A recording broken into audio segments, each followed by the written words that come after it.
Okay, Bismillahirrahmanirrahim. Assalamualaikum warahmatullahi wabarakatuh and good evening everyone.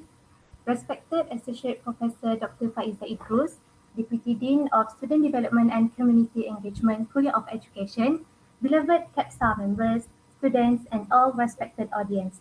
I am Aini Shaira, President of Kepsa, and welcome everyone to the online workshop.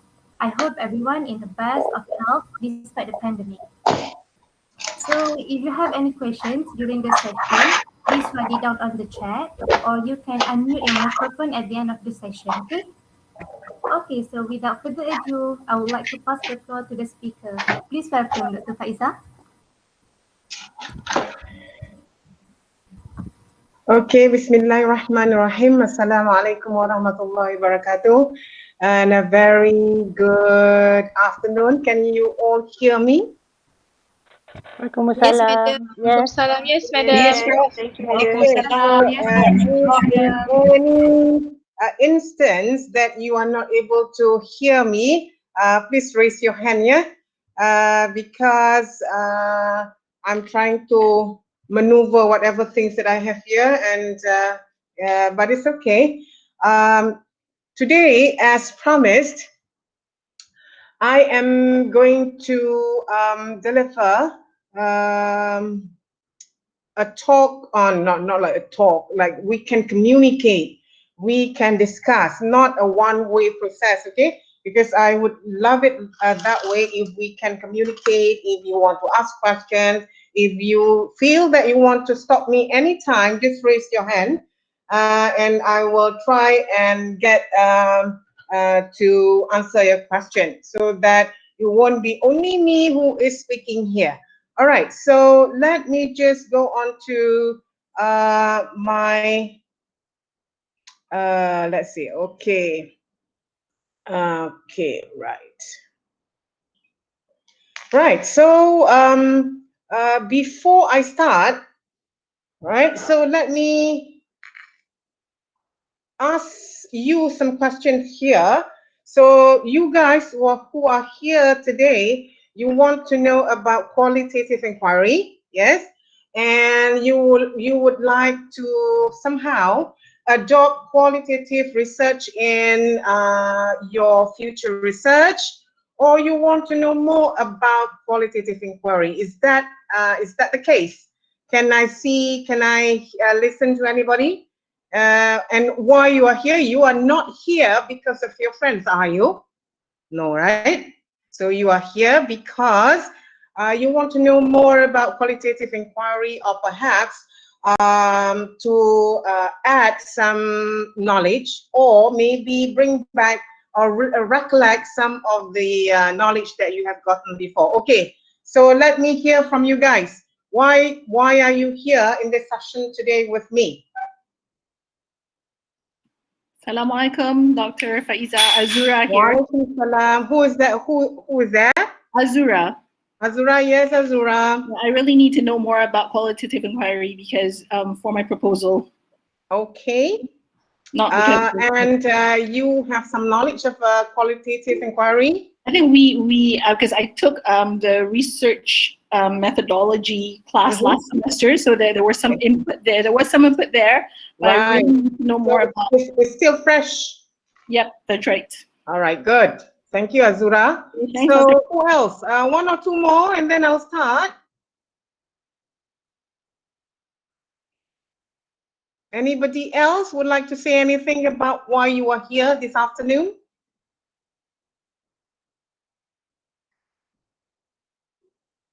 No one? All right. So I gather that you are here because you are interested in qualitative inquiry, and perhaps one day and one fun time you will be able to use it in your research or in any of your related work. Okay, so let me begin with whether you are a master's student or a PhD. So this is normal. So what does it mean to do research? Whether you are a full-time research student or you are taking it by coursework or any other mode, and you are going to do direct research. Doing research means something, right? It's just not fulfilling the requirement of master's or PhD. PhD is is a different matter, because PhD is, you have to do research, right? For example, master student who are doing directed research, for example, you say, okay, I'm just going to do a simple research and I don't have to know more, and that is not true. Okay, so you have to ask yourself again, let me remind you why you are taking postgraduate studies. You are here because maybe you are looking forward, or you are looking to do something more, all right? So probably you have the intention of doing not just masters, or maybe I want to do more, I want to involve in research and so on and so forth. So that is why research matters, not only fulfilling the requirement of the Kuliyyah or requirement of the university. Now, the next is the purpose. The purpose of research is to discover. I would say to discover is something like you discover something new. You discover this, you discover that. For me, you're doing research because you want to uncover. For example, this is just an analogy. Yeah? If you go walk in the park, right, you walk and you take step by step, and you walk on the soil, okay, on the soil, and you know that under the soil, probably there will be worms, there will be other living organisms, living things like worms and all that. So you know what's inside it, perhaps. Now, I want to know what exactly is it when I step on a spot of soil in the park. So I will take like a spade, or I will take a hole, and I want to uncover what's inside it, because I know something is there. So that is why I said to uncover, not discover, right? But you can disagree with me if you like. But for me, it's all about uncovering things that probably we know, right? So uncover answers to questions through the application of scientific procedures. But okay, so let me, before I go on, I thought the session is at 2:30, that's why I was late. I was like trying to put on the lights and this and that, and suddenly Aini calls me. Madam, it's now, oh my God. Okay, so I would like to apologize for the delay. I did not say that earlier on. Okay, let's go on then. Dr. Faizah, can you record this? Oh, yeah. The admin, who is the admin? I can't record it because I'm not the admin. Maybe Aini can record. Aini, can you record? Yes, okay. All right. Okay, just give me 1 second. I'm going to get a glass of water. So sorry. 1 second.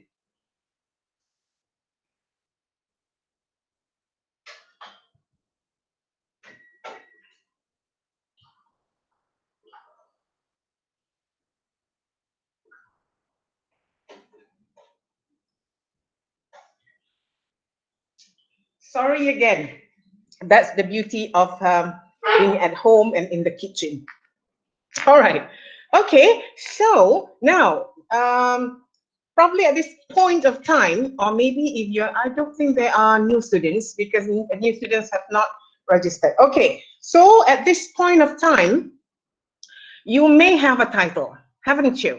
And I know that you have maybe a rough title of your thesis or dissertation that you are going to do. So you need to understand, first of all, you need to understand why you have chosen that topic.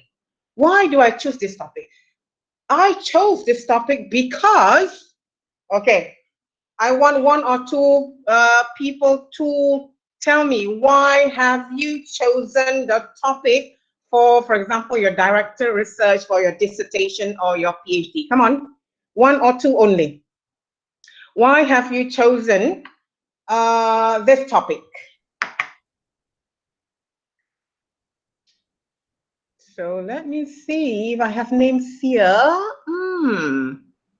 But the names does not appear. I love to call out names. Now everybody is keeping very, very quiet. All right. Anyone would like to volunteer? If let's say you have a rough idea of what you want to do, not just a topic, but a rough idea. Come on, come on, come on. Maybe me, Doctor. Okay. So just tell me your name. It's me, Dr. Faizah. Walid. Yes, Walid. I'm doing for teacher readiness during this pandemic, if they are able to teach online. Right. So teacher readiness of what? Teaching towards online learning. Teachers' readiness and teaching online during the pandemic. Okay. So let me ask you, Walid, and this is not like a test or what, it's just to share with the others. Tell me, Walid, why have you chosen that topic?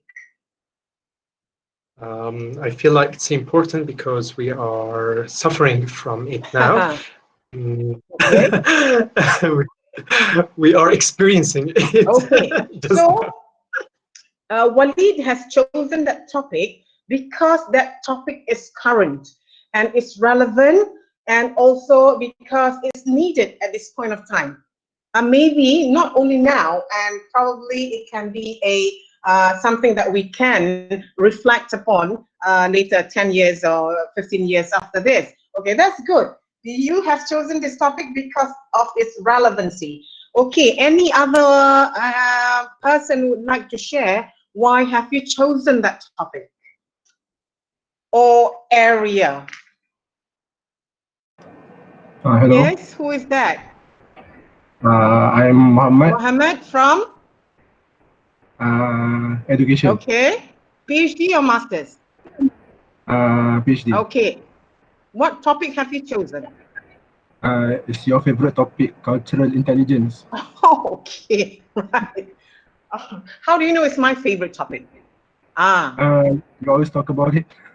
I always talk about it. All right. So now, when you say my favorite, let's say my favorite, I am the lecturer or I am the supervisor. Are you going to choose a topic because of your supervisor? Tell me, Mohammed. Not really.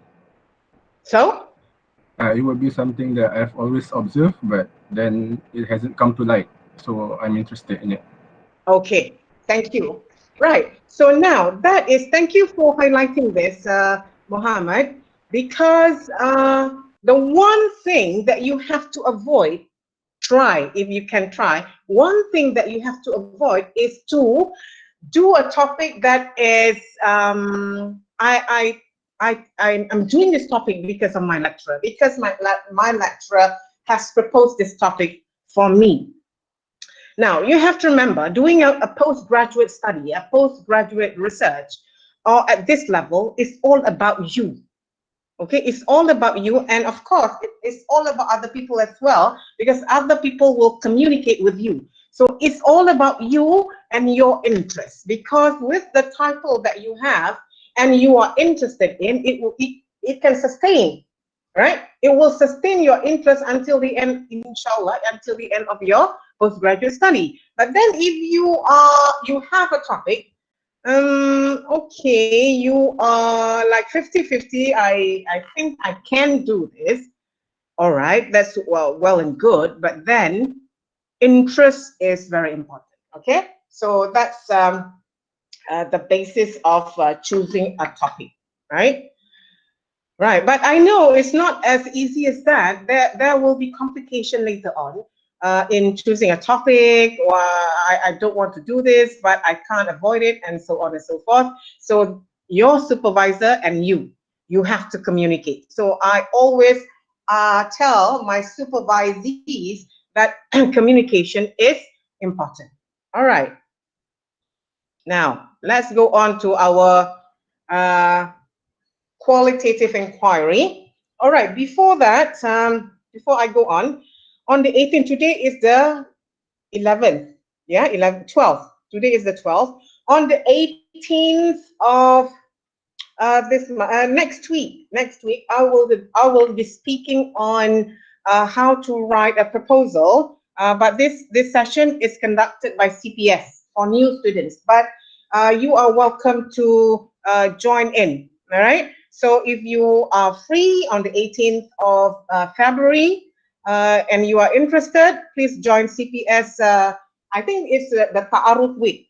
So I will be speaking on two aspects. I'll be speaking on how to write your proposal, and the other one is language in academic writing. So just to remind you, if you are interested. Okay, let's go on to our business today.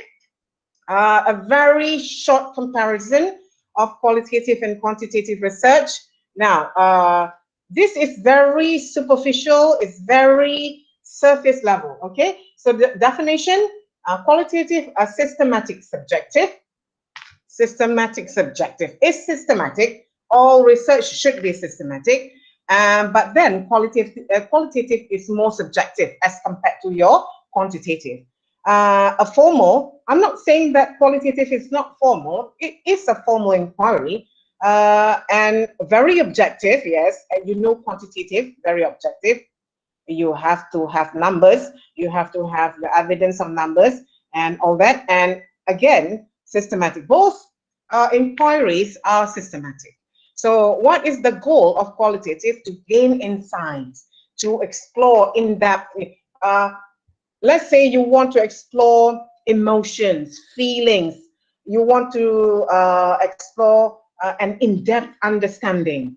So you can do this in qualitative inquiry. As opposed to quantitative, when you do a survey, you just take, and if you want to say more, you are not able to unless there is an open-ended at the end of it, right? So, and it tests cause and effect relationship. So in qualitative, we don't normally test cause and effect, all right? So that's why in qualitative, we try and avoid the word impact, right? What is the impact of something onto the other?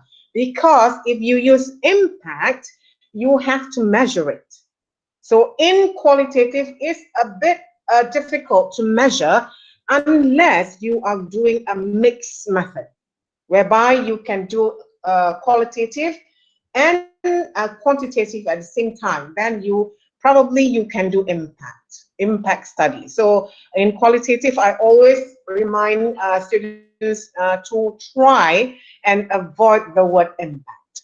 Okay, what are some of the characteristics of qualitative inquiry and quantitative? Is holistic, subjective, inductive reasoning. It develops theory.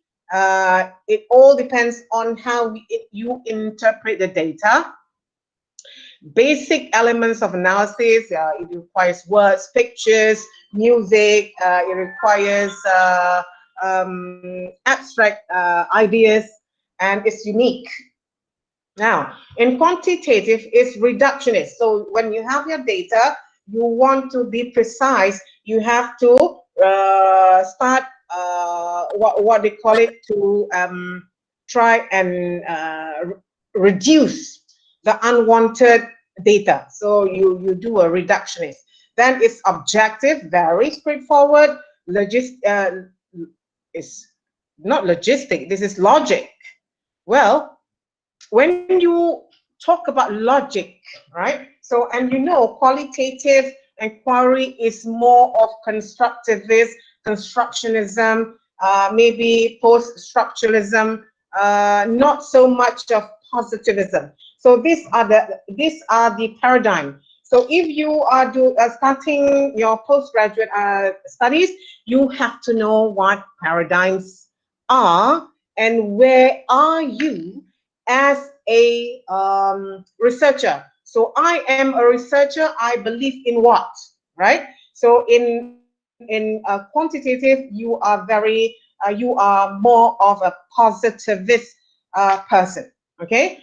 And then knowing cause and effect relationship in quantitative, you test theories, And then basic elements of analysis that requires numbers, statistical analysis, and it can be generalized to the larger population, unlike qualitative.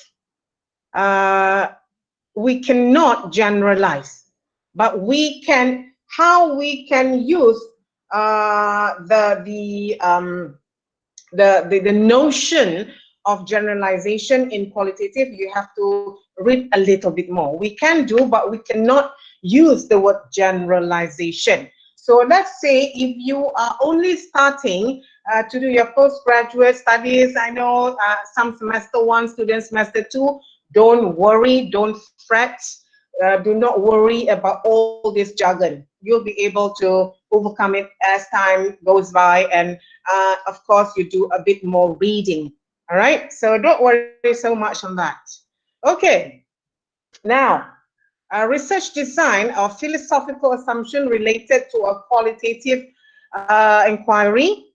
We have, okay, this is again the paradigm that we are talking about, your ontology, the reality, okay, multiple realities, subjectivity of reality, social constructed reality. What is the reality of the, for example, of the position? Okay, for example, I'm taking what its topic, okay, the reality of the teaching online learning. What is it?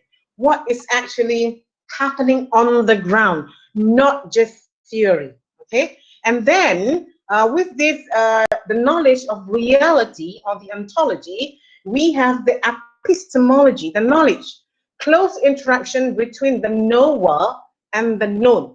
So who is the knower and what is the known?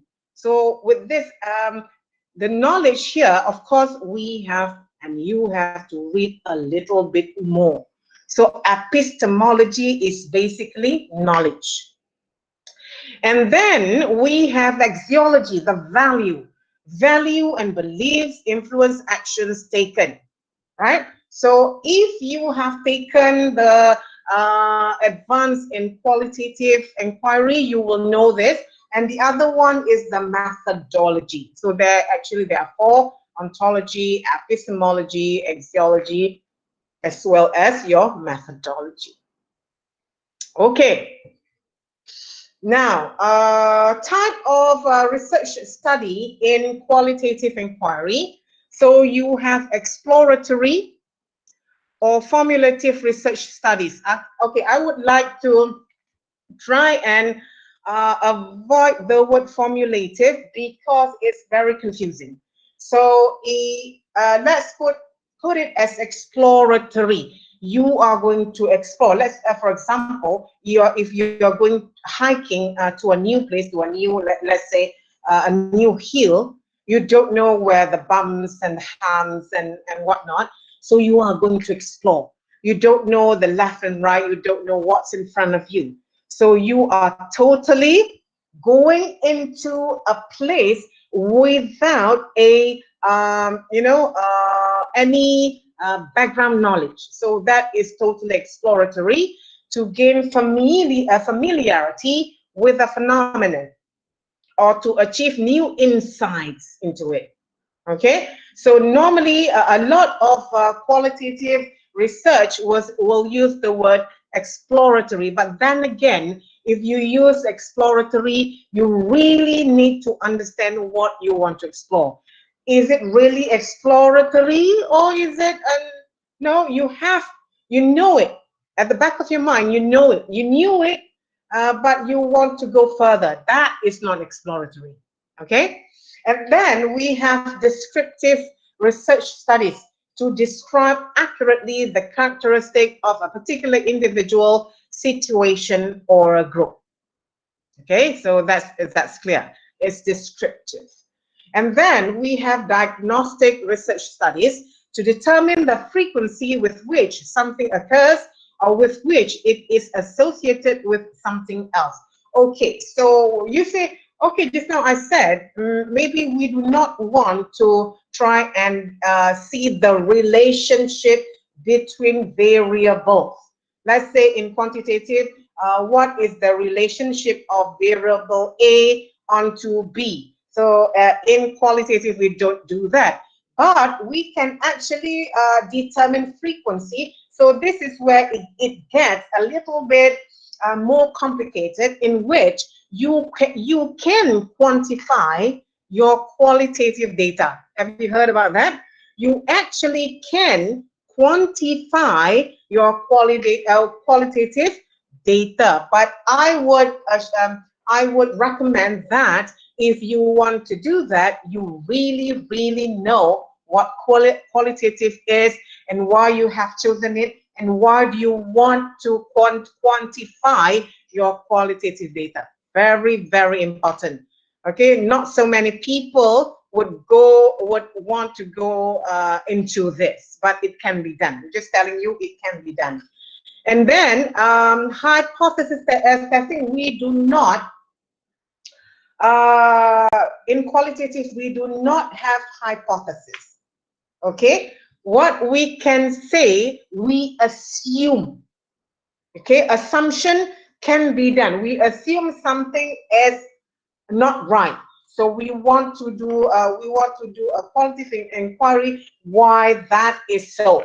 So in qualitative inquiry, we do not use hypothesis testing. Okay. Right. When to conduct a qualitative study? Okay. So when? Right. So let's say you have a topic or you have a title, but you do not know whether or not, okay, let me see whether I want to do qualitative or quantitative. You have to weigh both. What are you good at? What can you learn quite quickly? Because do not take too long to decide on your design, because you know, if you sit on it for a long time, the more you think about it, the more you don't know. I know this because a lot of students are experiencing the same thing, right? You will sit on it, I want to just think about it, and when you think about it, and you take about half a semester, so that is not very good. Okay, so maybe at the when you have taken your advanced qualitative, advanced quantitative, or you have done your research method, maybe you already know that okay, this is what I want to do. I am quite good at numbers, so I want to go for quantitative. Anybody wants to say anything? No. Okay. Okay, I'll just continue.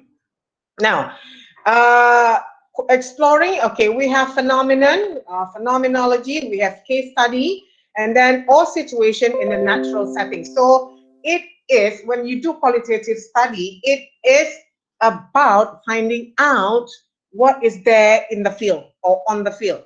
Okay, natural, you are going there at the field in its natural setting. What I mean by natural setting, let's say you have 2 or 3 respondents that you want to do interview, right? So that going to the respondent and asking question is a natural setting, as opposed to your survey. The survey that you have, that you are going to do in quantitative, you can always put it online and you don't know who they are, and you only you know that they are the target population, but you don't know them like face to face. You have not met them and stuff like that. So that's why in qualitative it occurs in the natural setting.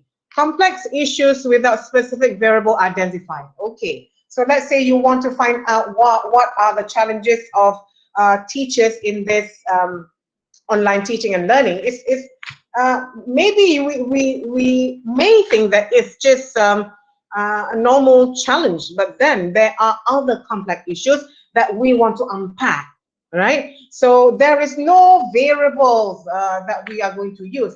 We just go to our respondent, whether you want to do semi-structured interviews, whether you want to do observation, whether you want to you know, you use photos, images, and things like that. So those are unpacking complex issues. Probably is not going to happen in quantitative unless in the survey, you know, of course, in a survey, we cannot have too long a survey because that will put your respondents off. Okay, so we have to have certain number of questions only. But then in your, let's say in qualitative, we can always go back to our respondents. Is something that if you think something is not right, all right? And then as explaining a process of behavior, the process of the teaching and learning online, for example, and why students behave the way they behave. Why are they like that? Why are they not like that? Again, when you go out there into the field, at the back of your mind, you may have some assumption. Okay, yeah, maybe you know, you think that, okay, I know that they know about this. And when you go to your actual respondents, and you notice that, okay, there is something new that I did not expect. All right, so this one has to be explored and explained. And then describe an issue using non-numerical data. Okay, so if we are not using, if we are not quantifying our qualitative data, then we are not going to use any numerical data at all. It's just words and pictures, images, and all that, and documents. All right. Okay, understanding phenomenon, case, behavior, or situation. Again, you have to differentiate between, is this truly a phenomenon, or is this a case, or a case study, or is this a multiple case study, or is this a what? Okay, about the setting, about your inquiry. So in order for you to determine what is it a case, is it a phenomenon, or it's just you know, a descriptive inquiry, then you have to really find it out and discuss with your supervisor. Okay, and then collecting participant stories and retell them to address the research question. So the beauty of qualitative is we can use the vignettes. If you know what vignette, VIGNETTS, vignettes is just snapshots of their story. Okay, so in some cases you have a few respondents telling, you know, some stories. So we can use this vignettes as your data, or you can present those vignettes as an analysis. Okay, so if you choose to do that, so there are many ways of doing it. So what I'm doing today is just touching at the surface level. Okay, okay, so. Now, characteristic of qualitative research. One is the design is naturalistic, refers to study in a real world situation as they unfold naturally, non-manipulative. So this is, again, is very subjective.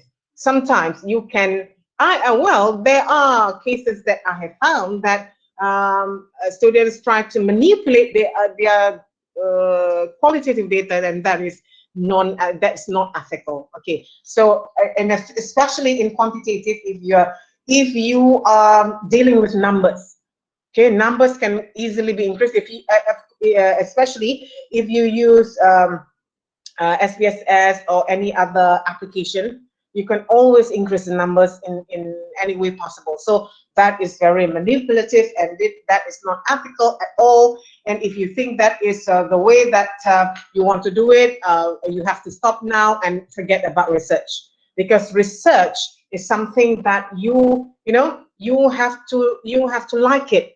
You have to like it, and you have to love it. All right, and you want to know what the answers are to your research question. Okay, and non-controlling. The researcher is open to whatever emerges. Okay, now not just whatever emerges, because there will be some kind of control. Okay, we do not want, okay, for example, if I want to do an open, okay, we have semi-structured interview, we have structured interview, we have we have open structured, but not open structured, open interview without a structure. Okay, so you just give a topic, the person keeps on talking and talking without any control. So that can be very much a problem or a challenge or a constraint of how you have to stop the respondent from talking. So there must be some kind of control. Not to say it's always open. There must be some kind of control. And its emergent acceptance of adapting inquiry as understanding deepens and all situations change. The researcher avoids rigid designs that eliminate responding to opportunities to pursue new paths or discovery as they emerge. Okay, so this is something that you have to think about. Let's say you have collected your data, and I know this always happens, always. At the back of your mind as a researcher, you want something to happen. Because when you have your research question, trust me, I know that you want something to happen, right? I want this kind of answer at the back of your mind, although you are doing qualitative, which is, I think, is not healthy. And if the expected answer is not achieved, you try again and try again until you are satisfied that, okay, this is what I want. So that is not it's something that you have to avoid. This is something that why we are doing research, because we want to know what exactly is happening on the ground. Okay, if something that is not expected, okay, that you have never expected to happen, and it happens, that is good. It means that, okay, I have not anticipated this, and this happened. That is good news. Okay, it's something that is emerging, and then it has to be purposeful, of course. Cases for study, example, people, organization, communities, cultures, event, critical incidences are selected because they are information rich, right? And illuminative. It will shed lights to whatever that you are doing. That is, they offer useful manifestations of the phenomenon of interest. Sampling is aimed at insights about a phenomenon. Okay, so these are some of the characteristics of qualitative inquiry. There are more characteristics, but I just want to point out a few. All right. Okay, we are going to data collection. Okay, maybe not yet. Analysis, okay. So why do we use a qualitative method? Okay, I think we have I have mentioned a little bit why we are doing it, because we want to see through the eyes of the people that you study. But of course, we do not want to force them. Okay, look into my eyes, not like that. Okay, it's like, when you go into the field, you meet people, you meet the actual respondent, you are actually getting first-hand data. There's no, people in between you and your respondents. Multiplicity of perceptions and views. Of course, people will not have always, they are not always having the same views, and this is what we want. Perhaps participant A or respondent A has totally different view from participant B about a phenomenon, and this is what we want, and this is what we want to study. Different values attributed to the same phenomenon. Okay, so this is what we want to do. Events, processes, institution, whatever that you are doing, this is what we want to know. What if, let's say, what if everybody that you have interviewed are saying the same thing? Let's say you have research questions, and not research questions, you have 10 interview questions, and you have interviewed respondent 1, respondent 1 and 2. They have identical responses. Respondent 3, 2. They have the identical responses. 4. Okay, when you have reached 4 people and all their responses are similar, so what is either the questions that you ask, they are kind of you have to try. No, it's not that we want, maybe that it is. Everybody is saying that this is what it is. But then maybe there is something wrong in your interview question, because maybe no 2 people will have exactly the same response to what your questions. Okay, as we know in qualitative inquiry, when we have reached, everybody is saying the same, you have reached saturation. Okay, you have reached the saturation point, meaning there's no more new knowledge, right? But what if only 2 people and they are saying the same thing, and you say, okay, I have reached my saturation point? Okay, so you cannot say that. If you only have 2, meaning, and they have similar response, either you have to change your research question, change your research interview question. Dr. Faizah? Yes. Sorry for interrupting. We cannot see your slides. Can you please present one more time? Oh, you cannot see my slide? Because someone took over your slide just now, so your slide just disappeared. Oh, okay. Right. Okay, let me share again. Okay, thank you, madam. Thank you for highlighting this. Right. Okay, how did that happen? Okay. Can you see it now? Yes, can. Yes, madam. Yes, madam. That's why communication is very important. If you cannot see my slide, you quickly have to say, okay. Okay. Where was I now? Talking about saturation, Prof. Oh yeah. Okay, let's see. Go back. Where is it? Okay. When you have, let's say you have 2 respondents, okay, because in qualitative, if you are doing case study, of course you can do 1 person biography study. You can use 2 people, no problem. But then if the 2 people are saying about the same thing and 2 people saying no similar thing, then you have to rethink about the design, the approach that you are doing, whether or not what you are doing is correct.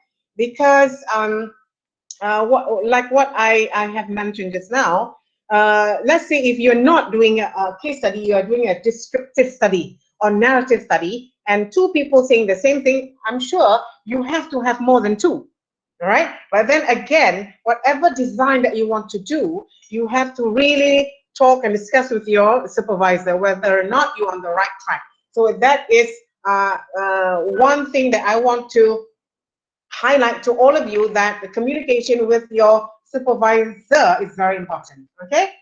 Now, multiplicity of perceptions, different values. Okay, opportunity to give voice to a diversity of people. Okay, so this is very important again when actually you are, let's say you are interviewing, or you want to know what are the challenges of online teaching and learning. By doing that, I know there are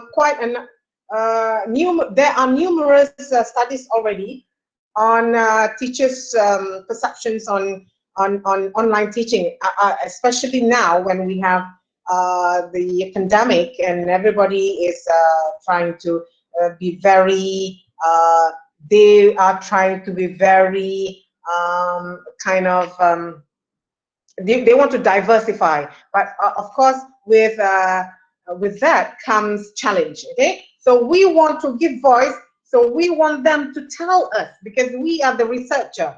We want them to tell us by, giving their voice. They are lending their voice to you. So you, as a researcher, you are the medium. You are the medium of this voice. So that's why I'm telling you just now, when you are given this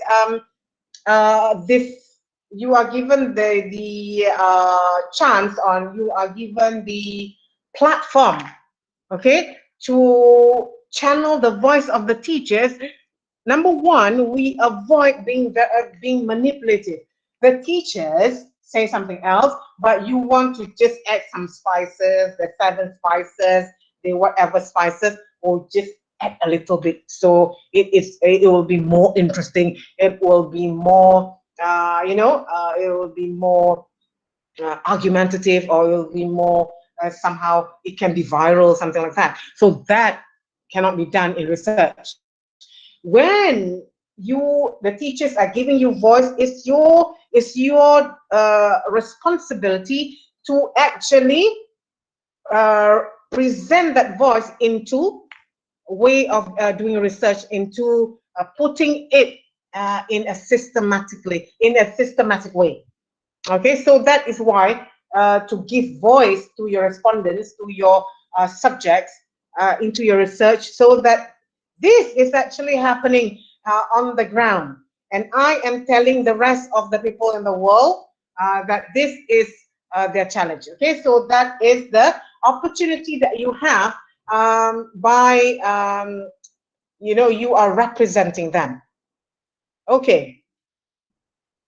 Emphasis on context, detailed account of the social setting. Of course, there is thick description of what is going on. So I want you, if you have the time, I want you to go and Google on thick description, what it means by thick description. Because this, if you are doing qualitative inquiry, you have to know this, and somehow you have to put thick description in your methodology, especially for PhD. Why are you doing qualitative?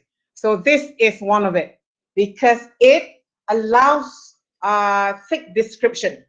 So what does it mean by thick description here? I want you to go and Google that up. Okay? For example, interviews do not provide researcher with direct access to facts and experiences, but produce data on how interviewers interpret and display their perspective upon them. Okay, by Silverman. So Silverman says this. So I want you to try and get the information of what thick description is, and then you will be able to understand, okay, this is what thick description means. Okay. All right, qualities of a good qualitative researcher. Okay, let me just copy this. Okay, hang on a minute. Let's try and can I copy this? Stop sharing. I want to, this is a very classic, okay, let me copy this. Copy this. Okay. Okay, hang on a minute. I just want to open YouTube and I'll share with you.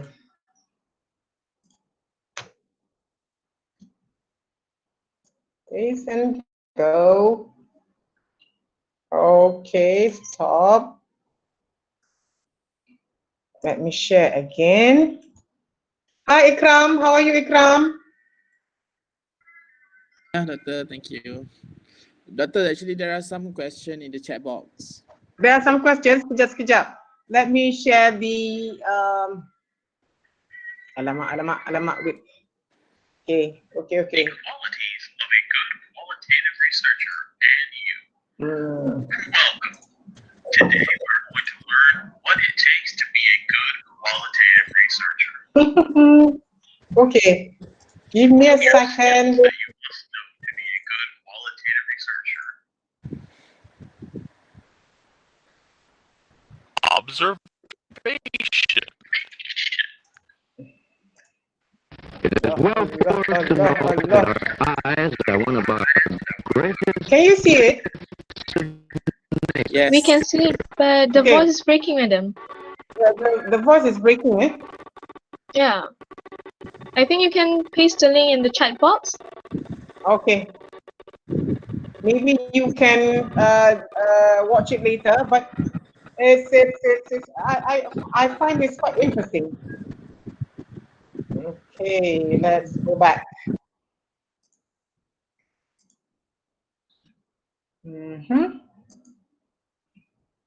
All right.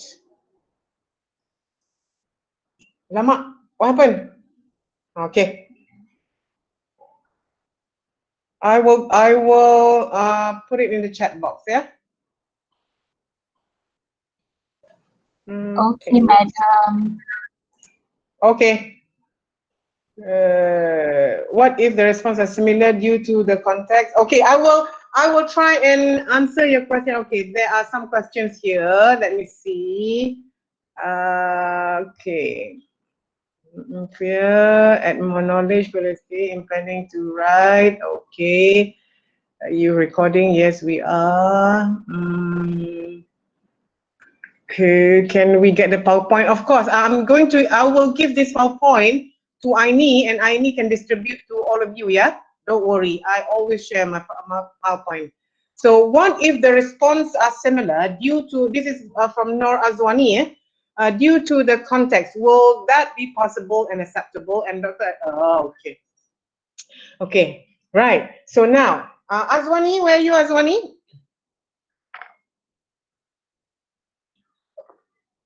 Is Azwani here? No? Azwani? Okay, never mind. I will answer Azwani's question. What if the responses are similar due to context? I want to know what kind of context. Will that be possible and acceptable? Okay, like I said just now, for example, if you are interviewing two people, right? You interview two people. Okay, where is it? Where is it?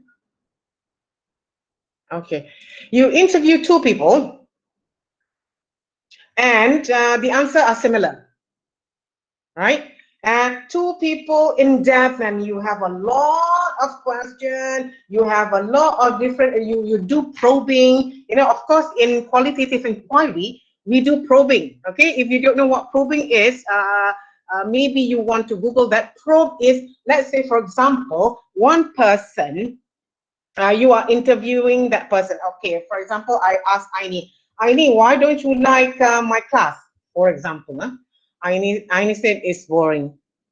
Okay, you cannot just accept the response boring as an answer. For a qualitative person, you have to have I know it's not easy to be a qualitative interviewer. So you have to try it out. So when Aini says your class is boring, so I cannot take boring as face value. I have to ask Aini more. Okay, thank you for your answer. But can you explain why what you mean by boring? Okay, so and then Aini says boring. In your class, I always fall asleep. Okay, so again, when you are interviewing, there are so many things on my mind about interview. So when you interview, you cannot like intervene. You cannot stop them from speaking, right? So what we have to do when we interview, we let them speak. Just now it was probing. Okay, Aini, you said it was boring. Can you tell me more about that? And then Aini says, I always fall asleep in your class. If she stops there, then you can start probing again. Okay, you told me that you fell asleep in my class. So was that because of my way of teaching? Is that because of the environment? Is it, you know, the time? Or is it because something else? And then Aini says, I don't like your approach. Okay, Aini says you don't like my approach. Okay, so as an interviewer, you have to be neutral. Don't be emotional. Okay, so now Aini doesn't like my my approach. Okay, Aini, you do not like my approach. What kind of approach do you like? Oh, I like somebody who, sometimes crack jokes. I like somebody who, ask us question, be a bit humane to us, something like that. So, you have to have, let's say this is your first time interviewing. That's why we have what we call the piloting the instrument. Okay, so whether you are doing your director research or full, whatever mode, you're piloting your instrument is very important. So whether or not they are telling me, respondent and 1 and 2 are saying the same thing. But my question again to Azwani, no, in qualitative inquiry, we have the probe. Will the probe be the same or will the probe be different? The probing. Sometimes a different situation, different time, your probing will be different. Now, you ask different questions to different person. And then when you start transcribing and you notice, yes, I asked this question to respondent A, but I forgot to ask the same question to respondent B. So when you say that their responses are similar, I have to know in what context, all right? So again, if you think that they are giving you the same similar response, look again at your question, look again at your probe questions. Okay? Right.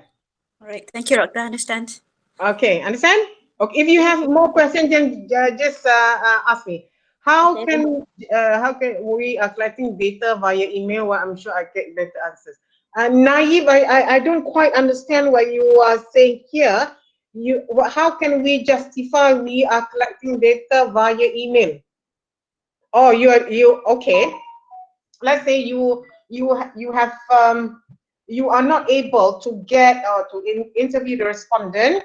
You are not able to use, let's say, WhatsApp, any application, and you only can communicate with that person via email. And that person is a very important respondent to you. So why not? Email is okay as long as you get the answers that you want. Of course, it cannot be in one email. Yeah, and the thing with email, your respondent has to type. Your respondent has to start thinking of ideas and typing. And probably this is not. I'm not saying not a good idea. Speaking and writing, if you tell me now, tell me about tell me about your hobbies. Now you start speaking about your hobbies, why you like this, why you like that, and I can probe you at the time why this and why that. But email, well, once a person is writing, it depends on the person who writes. Some people they really love to write, then that's okay. But then the probing will come later. So that's one disadvantage of using email. But then email, there's nothing wrong if you use email as an instrument to collect your data. Okay, so let me go back and continue. Sorry, Prof. Yes. Sorry, Prof. I am Nayab Kokab actually.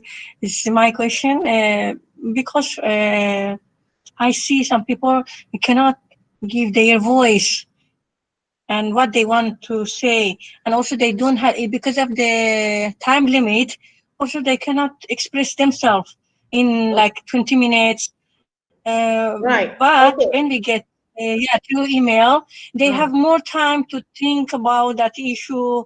And so I think I'm not sure about that we can get rich information, but I'm not sure which kind of interview it is. Doing via, what's it called, email. Is it structured, semi-structured, or which one is it? Oh, yeah, Okay. I have problem to. Thank you so much, Prof. All right. Okay. So it all depends on you, what you want to do, whether it's semi-structured, open structured, or unstructured. It doesn't matter. So email is, it all depends on how you have construct your interview question. Yeah.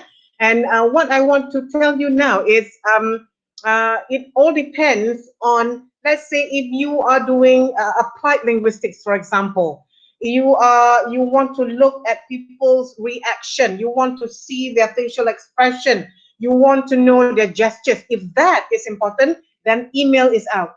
But then if you are doing just a narrative or descriptive, and you do not need any, you don't, okay, let's say I don't need facial expression, gestures, I just want to know the answer, then email is okay, no problem, right? And of course, whether it's structured, unstructured, it all depends on you.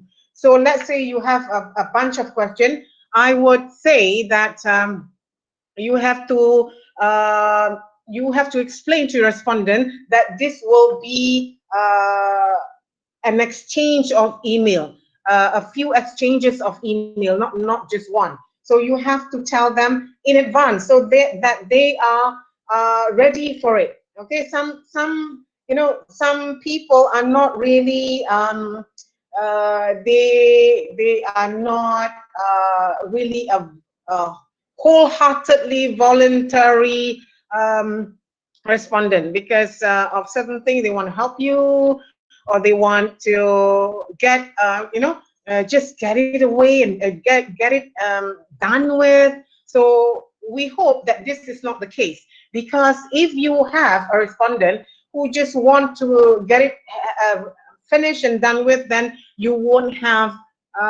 get the answers, or the genuine answers that you are looking for.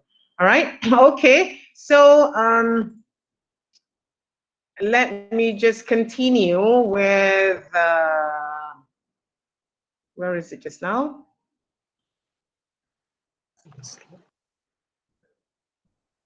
A tab. Okay.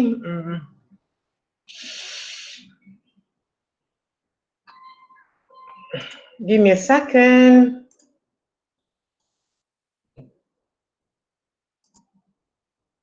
Okay. Right. I hope that you can, in your free time, you are able to look at the YouTube video that I sent you. Okay, it's very classic, but it's very, I think it's quite useful. Okay. Okay, let's continue. Okay, interview. Okay, now in qualitative inquiry, so we have instruments. Okay, so when we talk about instrument, qualitative inquiry or qualitative research, instrument is one. So instrument, I know some of the students may get this confused. Instrument are how you the medium of how you collect your data. For example, you use interview. Okay, interview is an instrument. Observation is an instrument. If you are doing, let's say you interview, you use documents, those are instruments. If you use images, pictures, or you use videos, those are all instruments. Okay, instruments are a medium, or an instrument will enable you to collect your data. Okay, so interview versus survey. While surveys can reach a large number of informants in a short period of time, interviews can provide a fuller understanding of the phenomenon. Okay, so this is just a comparison between interview and survey. Interview not only helps to explore issues in depth, but also it is useful to sort out ambiguous answers, like probing, the one that I mentioned just now. Example one, I used interviews to access documents and information that I cannot obtain otherwise. The research topic that I chose made it really difficult to adopt any other method than interviews. Conducting a survey was very costly. Okay, so then again, when you want to decide, okay, let's say you decide you want to do qualitative inquiry, and then you decide of what kind of instrument that you are going to use. Again, before doing this, I want to remind you, at the beginning of your chapter 1, you have your research objectives and you have your research questions. All right. So each of the research question will determine what instrument that you are going to use. For example, let's say the first research question to examine teachers' perceptions on the challenges of online teaching and learning during the pandemic. Okay, so that's question 1. So what are the possible instruments? Number 1, of course, you can do interview, right? But can you do when you say teachers' perceptions? Will observation be an accurate instrument? Anybody can tell me. With that, you want to know the challenges teachers face on online teaching. Okay, you have interview. Okay, that's fine. You're going to interview the teachers, but then you want to use observation as well. Can you do that? This question is for you to answer now. Can you do observation? Maybe we can record the session and observe it. Of course, you can record a session. But my question is, you are using observation as an instrument. I do not want to say how you are going to observe. I want to know why you want to observe. Will that be a good instrument? Anybody can answer my question. Will that be a good instrument to answer the research question of to examine teachers' perceptions on the challenges of online teaching and learning? One person is saying yes, we can do observation. The second one saying depends on research objective. The third one saying to go in depth. And the third one is what? To go in depth, deeper. Doing what? To go in depth using what? Observation. Meaning to say observation will make us go deeper. Interview would not? The observation. That will be the most relevant here. Okay, I can't hear you. Okay, what is it? I think during interview will be more relevant than observation. Okay, right. Okay, now it all depends on the direction. Okay, so the important thing now here is to answer the research question. That is to examine the perception of teachers. So when you want to examine perception, of course you're going to do the interview. But then again, when you say teacher's perception, and then for you it's not enough. I want to triangulate. No, not triangulate. I want to actually support that whatever the teacher is saying. The teacher says it's quite challenging, blah blah blah, and for you, if you want to make it stronger, if you want to strengthen the evidence, you can actually do an observation to actually to see whether what the teachers have said is in line with the observation, whether they are aligned. sometimes, let's say the teacher says it's very difficult, I have a lot of headaches, and I can't control my class, this is blah, blah, blah. But then when you observe, everything is smooth, everything is nice. So there is no, it is not aligned to what the teacher said. The teachers have mentioned at the beginning. So what, if this is the case, okay, if this is the case, what are you going to do? Should I only use interview and just rely on what the teachers have said? Or should I carry on with interview and observation and I have totally different outcome? And what are you going to do with the different outcome of the different outcome of the result? So that happens all the time. Sometimes, no, not all the time. That sometimes happens. What the teacher says does not concur with what actually is caught in the video or the observation, right? So those are some questions or some incidents or some things that you have to really think about. What if they do not concur, it doesn't agree with one another? What do I do? Okay. It is always better to get information from the first hand, of course, interview. Interviews allowed me, this is what this respondent has mentioned about doing interview. Interviews allowed me to grasp the issue more accurately.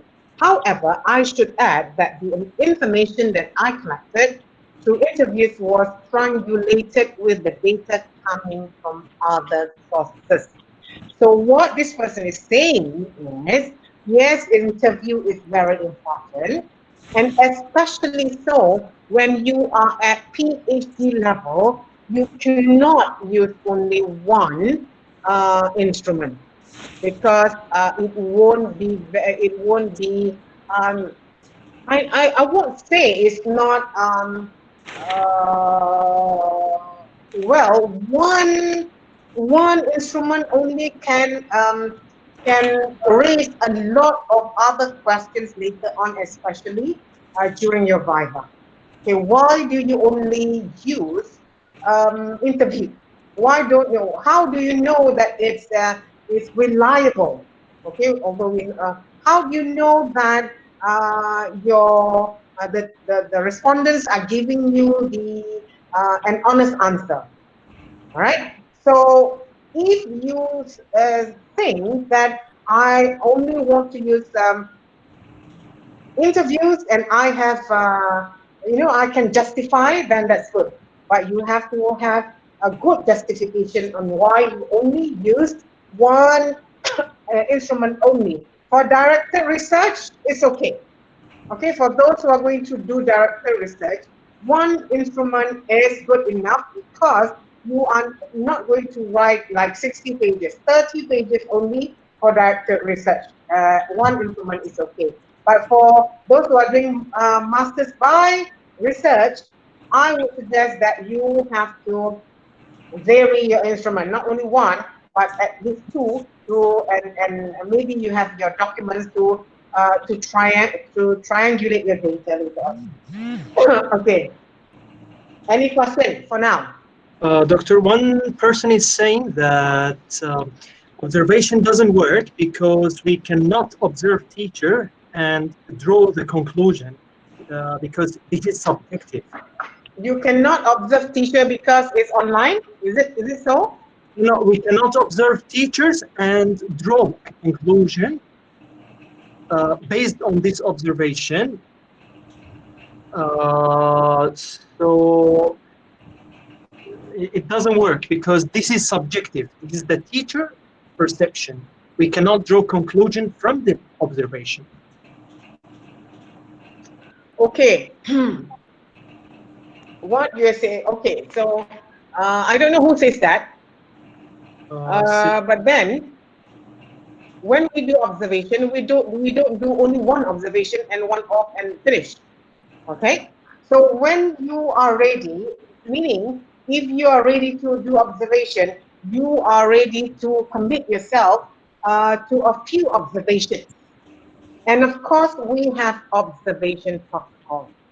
Okay, so when you have observation protocol, right, and you and if you do not know what observation protocol, you can Google that.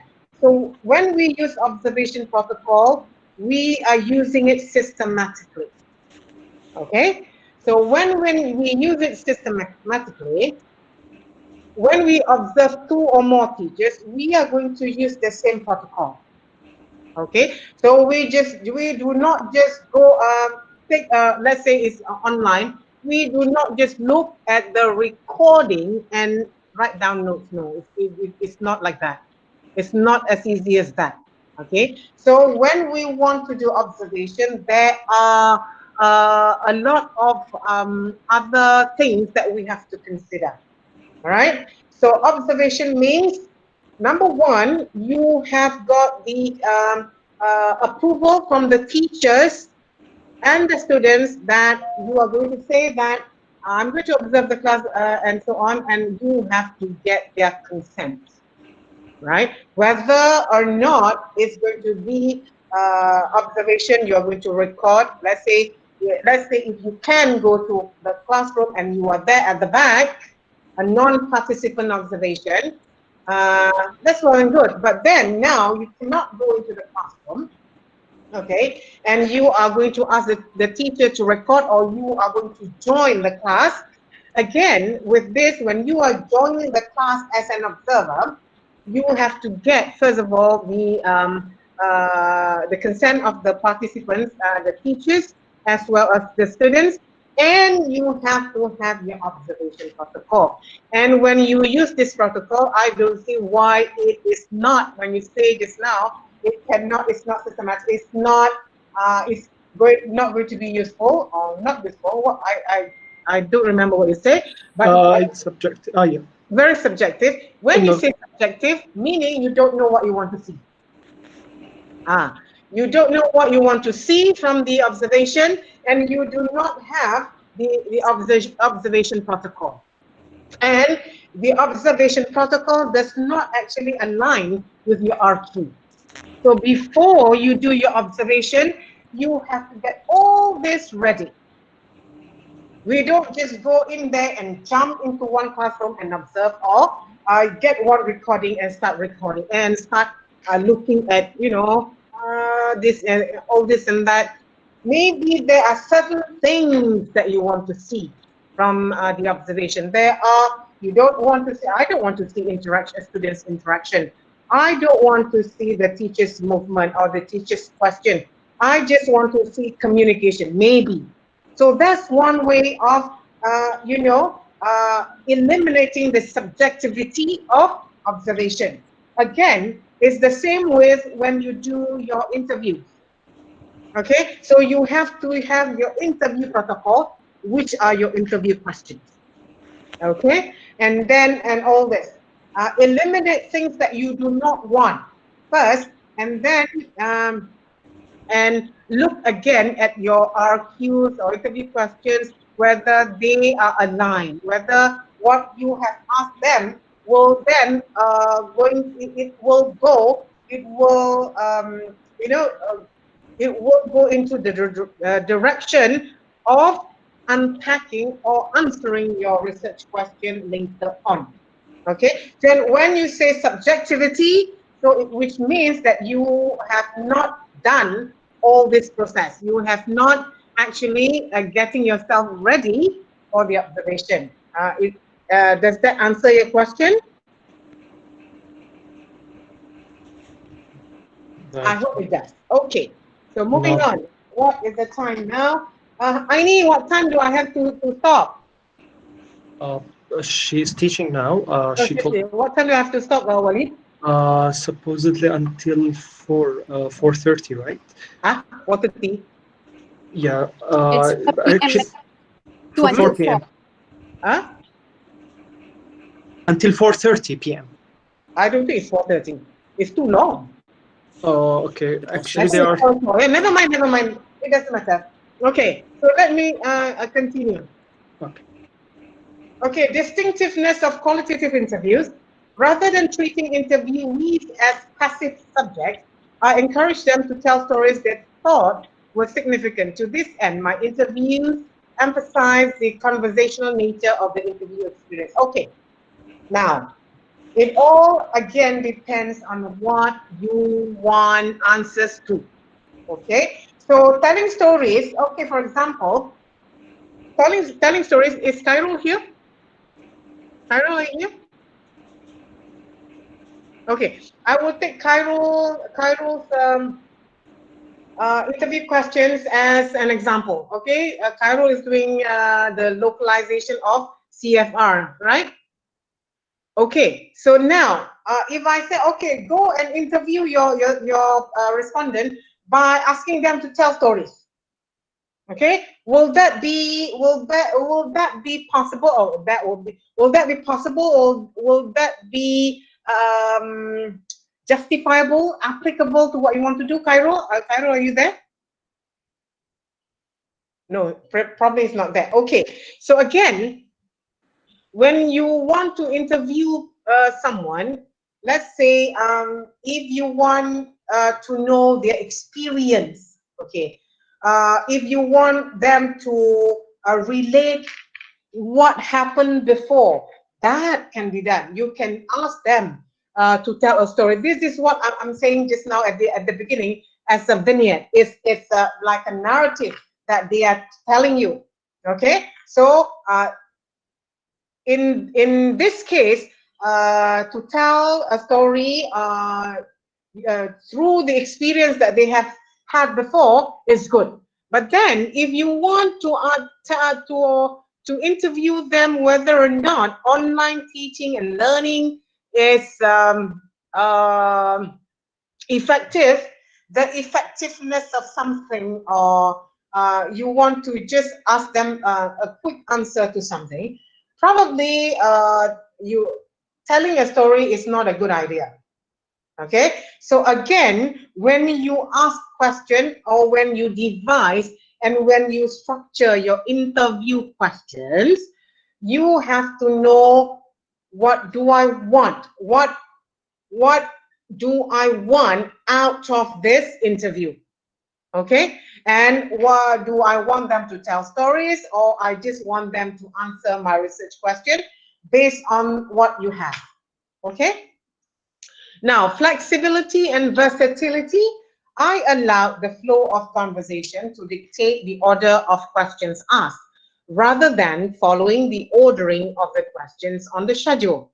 I revisited my questions repeatedly throughout the data collection period, and when topics reach a saturation point, I de-emphasized their importance on the interview schedule and only asked them if they came up as salient through our conversation if time allows. Okay, what this is telling us is that, now, let's say you want to know the experience of something, experience of using a gadget, experience of using Google Meet, for example, or the experience of teaching, let's say teaching gift. So that is something that you want them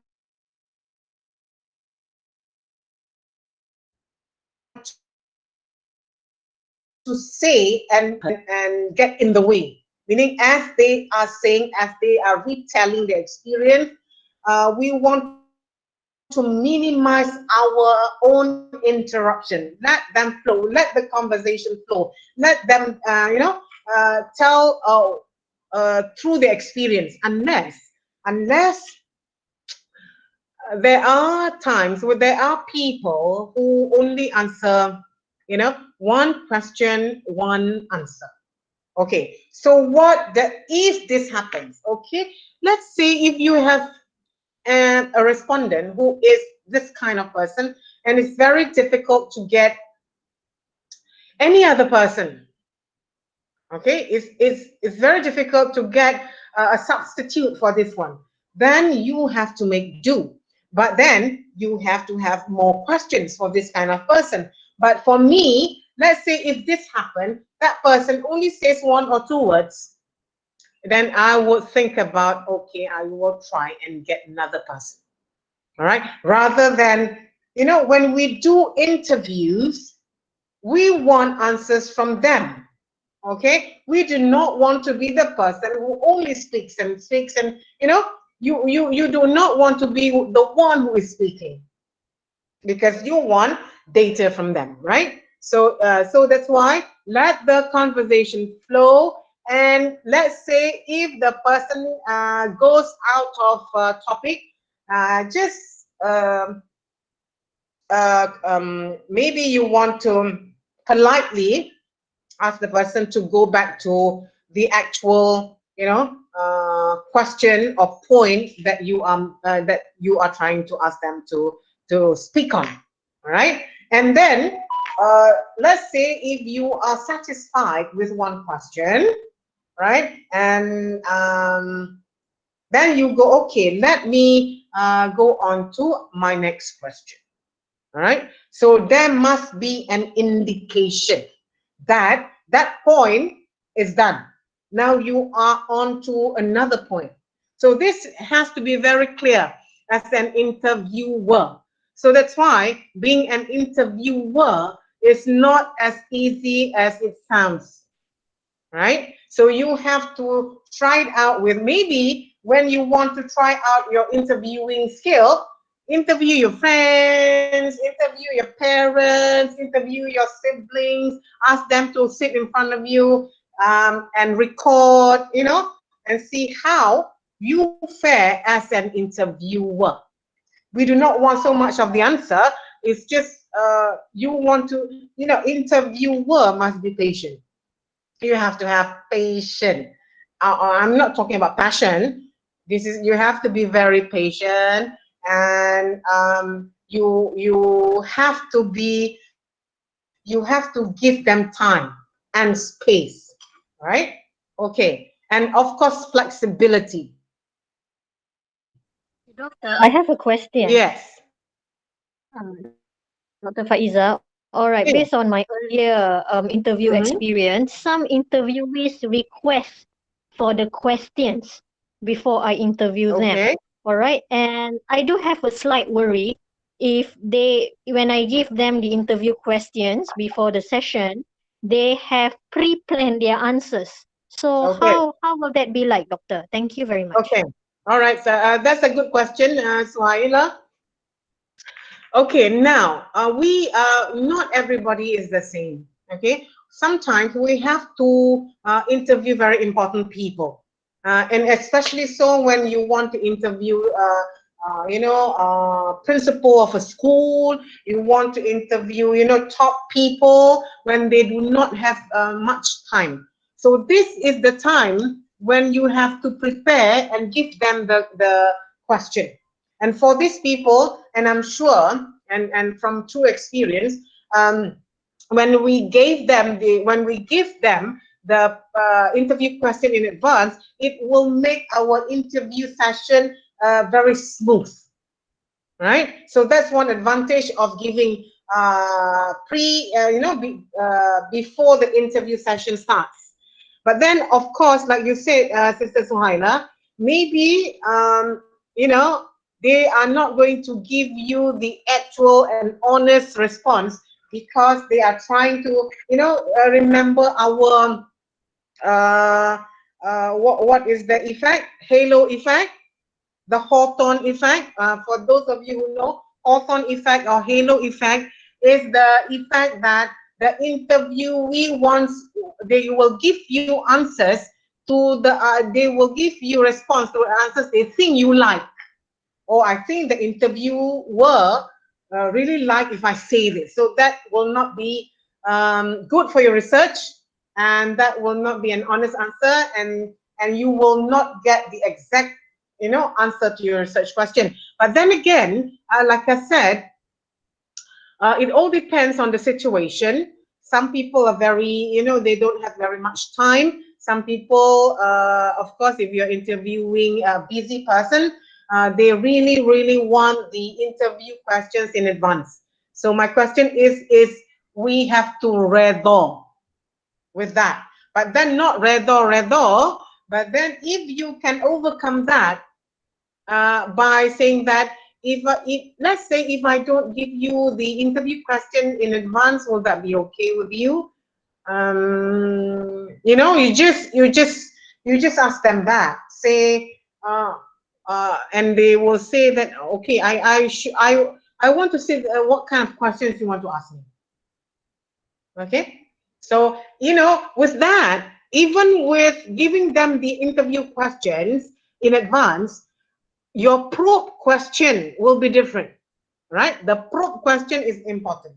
So that will actually delineate with the, you know, what prepared answers they have and what is the natural answers that they will give you. So the probing is important. Okay?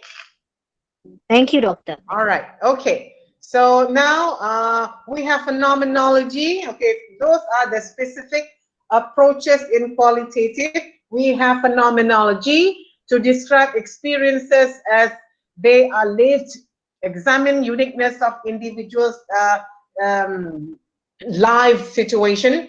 Okay, so maybe you want to look at when you want to do phenomenology, you have to understand what is the phenomenon. For example, let's say it's floods. Flood is a phenomenon, and you want to know what is the influence of flooding into their social activities, for example. That is a phenomenon.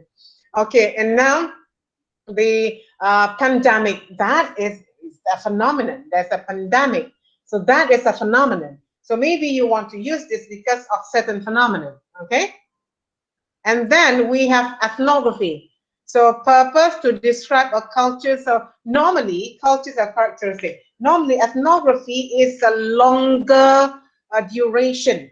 Okay, so we do ethnography because we want to live in as possible. You want to be with them, to immerse with the community, and to experience what they are experiencing. So that's why ethnography can last until 3 or 4 years. So ethnography is very good if you want to, let's say, to do, let's say, you want to, you know, we have different types of qualitative data. Okay, so you want to immerse with your respondents, and you be like them. For example, there are quite a number of researchers whereby the respondents became the prisoners because they really want to know what exactly happens in a prison, and they really want to know why this and that and this and that, and the maybe the mental health of the prisoners and so on and so forth. So this is why ethnography is done, and that kind of approach is used. Okay, but it's not uncommon for you know, a researcher to use ethnography. But I think for a PhD, maybe you want to do, but for a master's program, I don't suggest that you use ethnography. Then we have historical. Purpose is to describe and examine events of the past to understand the present and anticipate potential future effects. Okay, if we are doing something on historical perspective on something, then you can do this one. This is very common. Case study, multiple case study. Describe in depth the experience of a person. It can be one, it can be a family, it can be a community, it can be an institution, it can be Malaysia, for example, a case study of Malaysia, right? So it doesn't mean that a case study has to be one person only. It can be a community like that, okay? So you can read the method or the analysis or the outcome later when you have time, and look again at my PowerPoint slides. Now, participant observation. So what is participant observation? what is non-participant observation? Do I have non-participant? No, I don't have. Okay, participant observation. So it occurs in a natural setting if you are doing observation, yeah? Observer can be covert or overt. Again, in ethnography, you can be covert or normally you will be an overt. Okay? Observations are not systematic, which means when it is not systematic, things do not happen the same every day. So that's why observation, we have to have the observation protocol. Researcher engages in a variety of activities and participation, documentation, interviewing. So participant observation is you become one of them. Okay, so when you observe at the same time, you become one of the members. So that is participant observation. So non-participant observation is the normal when you sit behind a classroom, for example, to observe a teacher conducting a class. So that is non-participant. Okay, and of course you stood out from the rest because you are the an alien. You are a person who is an outsider. So, but unlike participant, you become one of them. But then, if you go into a classroom and become participant observation, it's going to be very funny. It's going to be very weird. How come a person like you become a secondary school student or a primary school student? So it doesn't make sense, right? So it has to make sense. When you do participant observation, you immerse in the community or in the setting, which means you have to blend with them, right? But if you go into the classroom, how can you blend with them, right? Okay, and then balance between participation and observation, notes of observation, substantive, methodological, and analytical. Okay, so what is the, so this you can use this and then compare to non-participant observation. Okay, what are the advantages? Useful when phenomena cannot be replicated in lab, of course. Insight into chronology or event because you are there, because you are immersed in the community, in the with the rest of the participant. So that is an advantage. What is the disadvantage? Disadvantage: reliability and validity, outsider's perspective. Okay, so this one, maybe you want to read about the outsider's perspective in research method book, yeah? Okay, then you have interviews. We have unstructured, semi-structured, structured. Unstructured, when you have only the, when you give your respondent only a title or topic. Okay, talk about your experience, maybe. That's unstructured, without any specific question. Semi-structured is when you have intended question. Let's say you have 10, 15 questions, but at the same time, you are going to probe with more questions. So that is semi-structured. And then you have structured interview. It's just like your survey, but you, instead of them ticking, you ask them, okay, do you like to eat ice cream? Yes or no? Why do you like to eat ice cream? Because what flavor do you like? Vanilla, chocolate, strawberry. So you are actually reading the questionnaire, and yes, a survey. So why do people use structured interview? Because maybe it's because to look at maybe the facial expression, maybe to look at gestures, maybe. So that's why they use structured interview instead of, you know, using a survey. Now, semi-structured interviews, usually face-to-face, of course, but of course now you can use telephone, internet, you can use your whatever application that you have, okay, video conferencing and whatnot. Order of questions is flexible, relatively non-directive, but not completely. Of course, you have to have your questions, but then you have your probe questions as well. Recording the interviews, establishing set of categories, codes, textual data and questionnaire. Okay, so you record. Okay, what is all right, and you have to consider. Okay, we talk about reliability and validity because in qualitative we do not use reliability and validity. Instead, we use trustworthiness, replicability, confirmability. So we don't use reliability and validity in our qualitative inquiry. Okay, so this is again another one, another approach, grounded theory.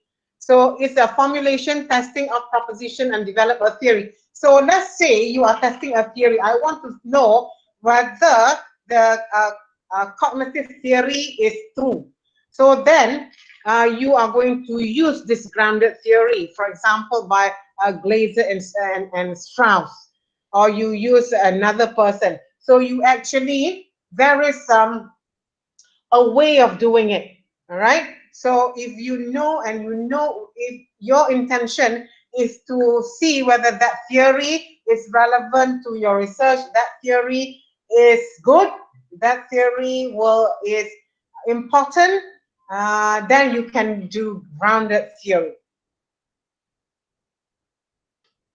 Okay, so this is the explanation of Glaserian grounded theory and Straussian, because actually they work together at the beginning, and later on in their lives they began to have different ideas. So that's why it's called Glaserian from Glaser and Straussian from Strauss.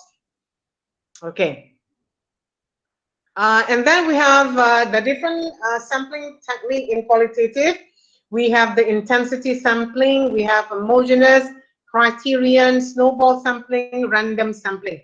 So I don't think I want to talk about sampling in detail, maybe because sampling alone will take 1 hour to actually do, and then to know what the differences between the samplings. Yeah, and of course in qualitative data we have slightly different type of sampling technique, and then maybe this is a common format of research paper and thesis in qualitative. Okay, you have the introduction, you have maybe slightly different in quantitative, in which in quantitative you have to have the hypothesis and hypothesis testing and whatnot, but in qualitative we don't have that. So in qualitative format we have introduction, we have statement of problem, of course, without, let me stress again, without a problem there is no research. You are doing this research because you know that there is a problem. That's why statement of problem has to be very clear, and you have to put it in a way that everybody knows, and whoever that is reading understand, okay, that this is the problem. So that's why I want to do this research. Don't just say, we know that there are a lot of problems in online teaching and learning. So that would not be a good statement of problem. Okay, you have to really state why there is a problem, what's the reason, was there any problem before this, is that problem still relevant now at this point of time. Yeah, so it has to be very clear. What is your purpose? Okay, the purpose. What is the grand tour? Okay, what are the research questions and sub questions if you have? Sometimes in qualitative we have central research question. Okay, the big research question, and then you have your sub questions. And then what is the significance of the study? What is the procedure? What is the rationale of your design? Okay, what is your, okay, we do not have the literature review here, but it's okay. Rationale of your design, this is your chapter 3, and the data collection procedure, data reduction, or what kind of analysis that you have done. What are the methods of verification? Okay, So your confirmability, trustworthiness, and replicability, outcome of the study and its relation to theory and appendices. So maybe this is the format of your proposal. Okay, but what is missing here is the literature review. It's not there. This is just a rough format, right? Okay, an outline. So maybe you want to have a look at this again, and let me emphasize that the format from different kuliyyah will be it's not the same. Okay, is there anybody from different kuliyyah here? Or are all of you from Kuliyyah of Education? Yep. No, only Kuliyyah of Education. Yes, Prof. There are from people from other kuliyyahs, yeah? Okay, so again, when this is a very generic outline. Everywhere in the world, if you look for, if you Google outline, they are all the same, because it's just that it's different from kuliyyah to kuliyyah. It depends on your it depends on your field of study. Okay, but I think social science and humanities, we all have almost similar outline. Yeah. Doctor, I want to ask something. Yes. Just now I saw in the chapter 1 there's assumptions, delimitation and limitations, right? Okay. So I was wondering about the assumption part.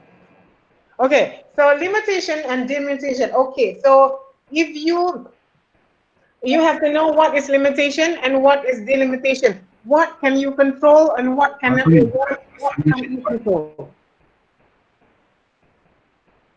Say again, I cannot hear you. The assumption part, because you put assumptions, limitation, and delimitation. So I'm wondering about the assumptions part. Assumption. In your next slide. Yeah. Okay, here, somewhere here. Another one. The next one. Okay. Chapter 1. Yeah, this one. Assumptions, limitation, and okay. Normally, in qualitative, we do not want to have this assumption. Okay, but then again, it depends on the field of study. Of course, in the although it's data, although it's qualitative design, but then there will be some, for example, in psychology, especially in psychology, they quite a number of their studies, they want to write assumption, but this is not hypothesis. Yeah, it's different. Hypothesis is only for quantitative research, but normally this is normal for, let's say, feel like psychology. They want to put assumption. They assume that this at the beginning of the research paper, which is in the chapter 1. Why they put assumption there? Because they want to see at the end, after they have collected the data and analyze and all that, whether the assumption is what they have assumed is true. Only that. But then for you guys, I do not encourage you to have assumption. So just limitation and delimitation. So I would suggest that in chapter 1, you only have either limitation or delimitation. You can put limitation and limitation of your research design or limitation of your instrument. All right. So you can put delimitation in your final chapter, chapter 5. All right. So, but it is not unusual to have limitation and delimitation in chapter 1. But then again, whatever that you do, you have to discuss with your supervisor. Some supervisors are very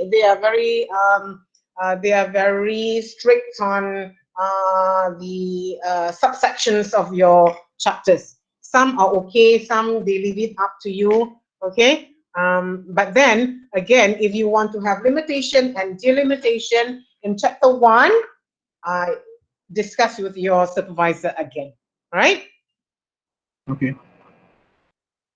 Okay, method. All right, and then this one. Okay, so this is what the evaluative criteria just now. Credibility, how believable are the findings? Okay, how believable? So meaning, if let's say you have only one instrument that is only interview and you are doing PhD. So how do I know that it's credible? So this is reliability, reliability in quantitative. So credibility.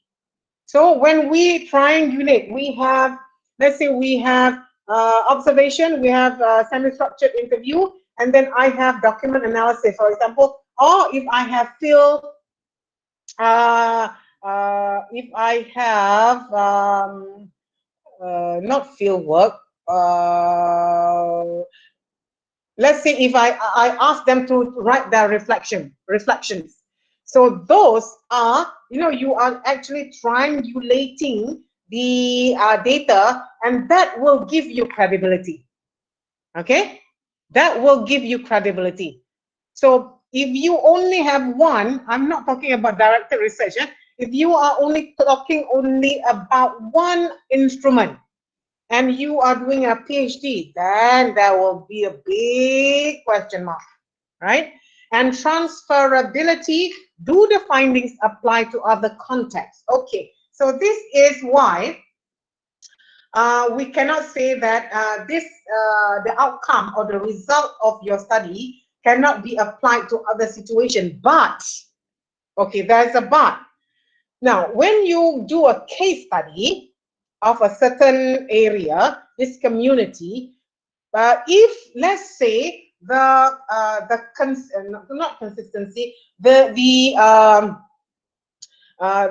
people, okay, a school is almost the same. They have the similar. They have similar criteria, not criteria. They have similar, traits. Okay, they have similar traits, and everything is all the same. Then there it is transferability. Meaning, if you are doing in Kuala Lumpur, okay, and if you are doing the same study in Johor Bahru, for example, it's a city and a city.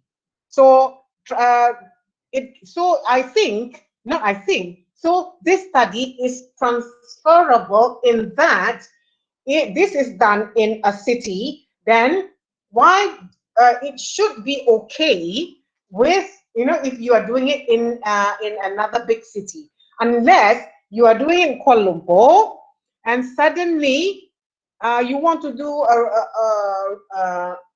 a study like this, and in a small village in Saratok, for example, Sarawak, then you have to think again. Okay, that's transferability.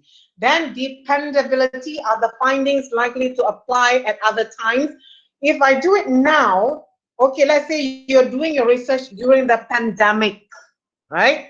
And you are doing, okay, and let's say if you want to do another study when the pandemic has ended, we go normal again, and you do online teaching and learning, do you think that the findings will be similar? So there is dependability there. And then confirmability, intrusion of researcher's value. Meaning, the confirmability here, let's say if you have done analysis, if you have done your interview questions, and you get an expert to validate, to see whether your interview questions are related to your RQs. Then when you have gotten an expert to validate, then there is confirmability. There is no intrusions of researcher's value, meaning you are doing it in a very systematic way. You are not putting emotion, your own emotion into it. You are not using your own experience into it, because you have gotten an external, an expert expert's help in validating your instruments, for example. So that is confirmability. Okay. All right. I think stop sharing. Okay, guys. Any question? Any question? Sorry, Prof. I see that Amin Sapin is here. Okay, yes. Thank you, Prof. If I interview, for example, Malaysian from different races, like a Chinese, Indian, or Malaysian, is it triangulation? Is it triangulation? Because No. That is not triangulation, my dear. No. That is data. Okay, when we say triangulation of method, we can also use triangulation of data. So what we mean by triangulation, we get the data, we get our information or data from different instruments. So that is the triangulation of instrument. For example, like I said just now, I want to use semi-structured interview. I want to do observation. I also want to use documents. So which means whatever the interview questions, the observation, and the documents will actually shed light to answering my research question. Okay? And they are, of course, relevant. Okay? Okay, Prof. Thank you. Another thing, Prof. You mentioned that interview is not enough for PhD student. No. But sometimes, so what you can do, observation for any places we cannot do, Prof. Sister Naive, unless you are doing a narrative or biographical research. So normally a biographical research, you only use interviews. But then if you only use descriptive, you are doing, let's say you are exploring or descriptive study or case study, interview alone is not enough. I am afraid. If your supervisor says it's okay, I am very, I'm quite afraid that in the exam, during the viva, the examiner will tell you, tell me why you only use semi-structured interview, and tell me how you have determined your confirmability and let's say and trustworthiness, for example. So those kind of questions.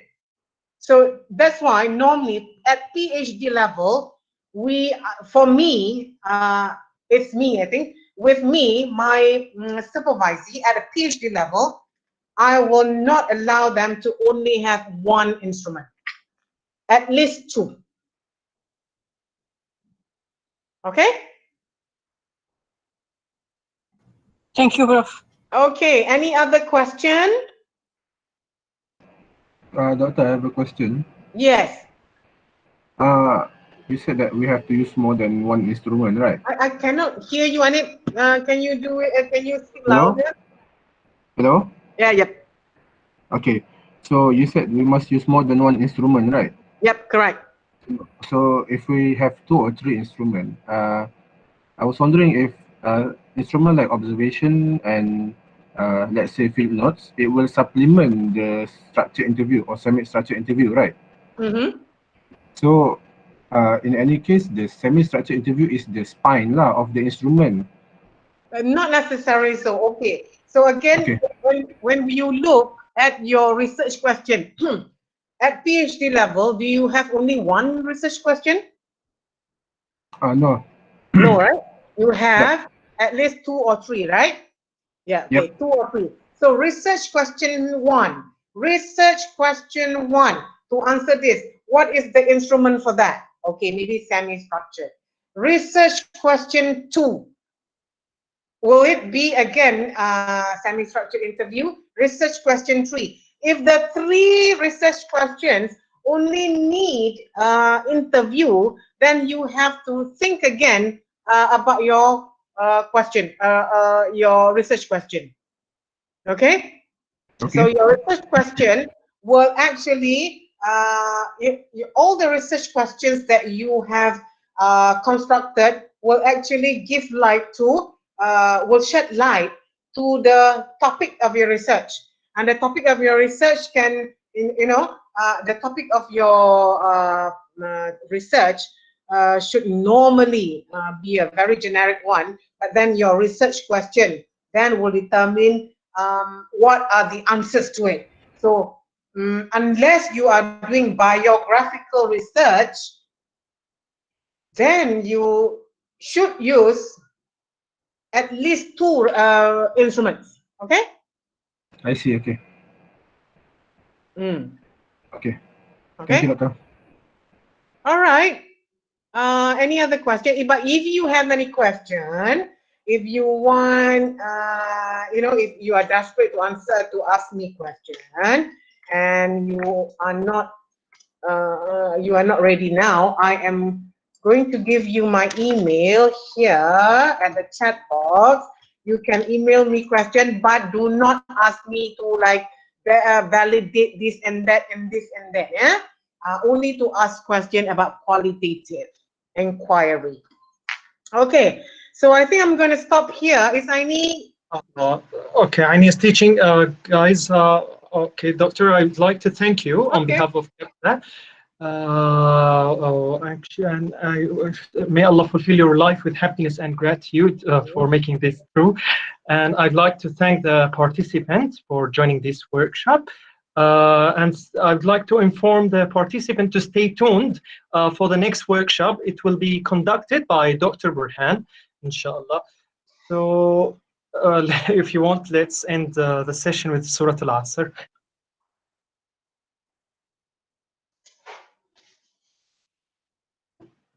Thank you again. Thank you again, Doctor. Thank you, Doctor. Okay. So when is the session with Dr. Burhan? Thank you so much. I didn't check with Aini because she's now teaching. She's All really right. busy. Okay, no problem. Okay, thank you again. I'm going to leave now, yeah? All right. Okay, assalamu alaikum. Madam, thank you, madam. Thank you. Thank you, Doctor. Waalaikumsalam. Thank you, madam. I asked someone something. Yeah. I'm a new PG student. Okay, may I know how I can get updated with the latest workshops and all that? Again? I'm a new PG student. I haven't started yet. So I'm wondering how I can be updated on the next workshops and all that. Okay. Usually we publish the workshops on the. Are you in the KOED WhatsApp group? No, I'm not. You are not. I haven't started yet. I'm about to start in semester 2, so I have not started. You are a new student. I see. Okay. Type maybe. Okay. I put my phone number. Anyone who is not in that group, actually, it's maybe they can text me later, and I put them in that group. So 011609539. Okay, this is me, brother Walid. Okay. Okay, thank you, Brother Walid. Have a nice day. Brother Walid, how can we get the PowerPoint presentation? Sorry? PowerPoint presentation of the PowerPoint presentation. I will ask Dr. Faizah later to forward it to me, but after this session, actually, I'm planning to upload it using Google Drive. I think it would be easier, right? for you guys. So Okay. do you So have our email? Sorry, Brother White. Sorry, again? Do you have our email to send it to us? Actually, wait a moment. I'm creating the file now. If I couldn't, I will ask you to send me your email. you can even send if you send to the co-head group, you can just download from Yeah, there. actually, it will be easy. But just give me 1 minute, please, for Can me we to share our send. email here? You can actually, if you want, you write it down here. You can, no problem. Thank you. Have a nice day. Thank you. Thank you, brother. Welcome. I will share with you a link now. Later, I will upload the, what do you call, the PowerPoint file. Okay, Yeah. this one. Once you open it, it will be empty. So later, inshallah, I will put it.